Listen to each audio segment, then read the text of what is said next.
उत्तर महाराष्ट्रामध्ये आईच्या दुधाची पहिली बँक तयार करण्यात आलेली आहे।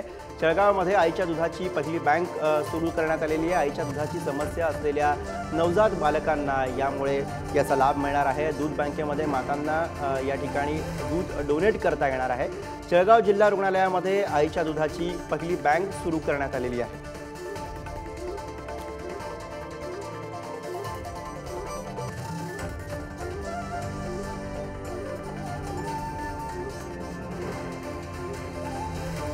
आणि याविषयी अधिक बोलण्यासाठी बालरोग तज्ञ डॉक्टर शैलजा चव्हाण सध्या आपल्या सोबत आहेत।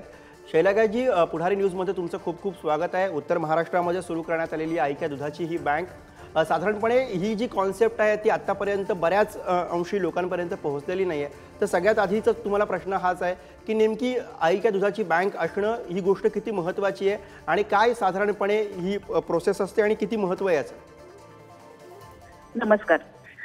राज्यातील अर्भक मृत्यू दर कमी करण्यासाठी शासनाकडून विविध योजना राबवल्या जातात। त्यामध्ये स्तनपान आणि शिशु पोषण हा कार्यक्रम महत्त्वाचा असतो। आता प्रत्येक जिल्ह्यामध्ये NICU किंवा SNCU असतं। त्याच्यामध्ये मोठ्या प्रमाणात आजारी नवजात बालके दाखल होत असतात। त्यांना आजारपणामुळे किंवा स्तनपान करता येऊ न शकल्यामुळे आईचे दूध उपलब्ध होऊ शकत नाही। त्यामुळे बऱ्याच वेळा नवजात शिशूंना वरचे दूध द्यावे लागते।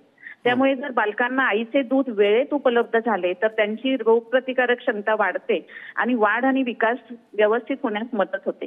याकरता ज्या शासकीय वैद्यकीय महाविद्यालय किंवा जिल्हा रुग्णालयांमध्ये रुग्णालयाच्या ठिकाणी प्रसूती जास्त होतात त्या ठिकाणी neonatal care, intensive care unit किंवा स्पेशल निओनेटल केअर युनिट सारख्या नवजात उपचार कक्षाची उपलब्धता असते आणि त्या ठिकाणी लॅक्टेशन मॅनेजमेंट सेंटर म्हणजे ज्याला आपण म्हणतो स्तनपान व्यवस्थापन केंद्र असं स्थापन करावं असं राज्यातील शासनाकडून निर्देशित करण्यात आलं आहे।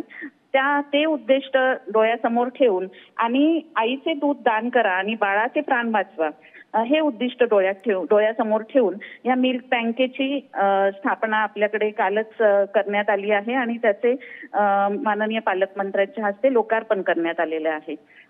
तर मेन याचं उद्दिष्ट असं आहे की बाळाचे आपल्याला प्राण वाचवायचे आहेत आणि बाळाचा वाढ आणि विकास व्यवस्थित करून अर्भक मृत्यू दर आपल्याला कमी करायचा आहे। शैलजाजी, यात आणखी एक प्रश्न असा आहे की मुळात दूध दान केलं जातं किंवा करता येतं याबद्दलचा अवेअरनेस कमी असल्यामुळे कुठेतरी जे दाते आहेत त्यांचंही प्रमाण कमी दिसतं आपल्याला आणि ते वाढवण्यासाठी सुद्धा सरकारी पातळीवरती सुद्धा आता प्रयत्न करणं गरजेचं आहे। अगदीच केलं पाहिजे, कारण खूप लोकांना ही माहितीच नसते की आपण आपलं दूध दान करू शकतो। त्यामुळे हे पब्लिक अवेअरनेस होणं म्हणजे तुमच्यासारख्या न्यूजपेपरच्या माध्यमातून ही बातमी सगळ्यांना माहिती होणं की असं मिल्क बँक अवेलेबल असते आणि ह्यासाठी पब्लिक अवेअरनेस होणं हे खूप जास्त महत्त्वाचं आहे आणि हे होणं पण जास्त गरजेचं आहे। धन्यवाद शैलजाजी या सविस्तर माहितीसाठी।